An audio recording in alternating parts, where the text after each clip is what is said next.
to talk about an unspoken relationship in our politics, a distinct group of dominance and subordination in the area of gender, and how I was able to recognize and exploit this oppression.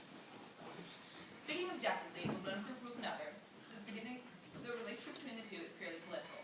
When the ruling occurs for a long period of time, an ideology is developed. Our society is based on the ideology that has developed since the beginning of time, male supremacy. This has been shielded from many, but I stand above the conformist ways of our civilization and see what is right in front of me. I was born in 1934 in St. Paul, Minnesota. When I was 14, my father abandoned our family, only beginning my perception of the inequality between males and females. My mother, a college-educated woman, was forced to demonstrate potato peelers just to get a steady income, and eventually she was able to maintain a job as an insurance agent. Seeing her be a strong and independent woman on her basis of education drove me to educate myself like her. Due to my Irish Catholic background, I attended parochial, elementary, and high schools. Because of this, my political views were fairly sheltered. I then attended the University of Minnesota, majoring in English, and received my bachelor's in 1956. 2 years after graduating, I wished to see the world, so I entered Oxford's English program and received first-class honors. After the program finished, I went to North Carolina to teach English, but was fired after several weeks due to fighting the conformist ways of their social structure. I sided with the students during riots and wore sunglasses to staff meetings. I was fed up with the rules and obligations, so I moved to New York to pursue my artistry through sculpture. After a 2-year retreat to Japan, I went to Columbia to receive my PhD in English and Comparative Literature in 1970. I am educated, more so than most women in my generation.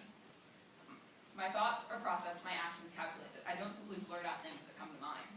I knew by the end that I was a woman and I was a force to be dealt with. I began my feminist manifesto in the late 1960s. I was attending a women's liberation group meeting when I presented my sexual politics thesis that has become so popular amongst the general public. Needless to say, it went over well, as I continued my crusade to exploit the power dynamic of the genders to what it really is, a hoax. I developed my idea throughout the years using evidence on a large scale. I looked into folktale and anthropology, and upon reading a news story in 1968, a story in particular began to haunt me. It told the tale of a young girl abducted and abused by a group of teenagers and her supposed guardian. This inspired me to do more research and opened my eyes to the fact that there are so many crimes against women that are never even mentioned or dealt with simply because in our society it seems dangerous or taboo to comment on our most basic assumptions. These crimes only furthered my belief in the patriarchy that we live in. Finally, having fully developed my doctoral thesis, I published my most popular book, Sexual Politics, in 1970. This book became an immediate sensation and helped the women's liberation movement further along their path to equality. It remains evidence of the type of society we live in, one with cherished bigotries and a silence to all those who disagree.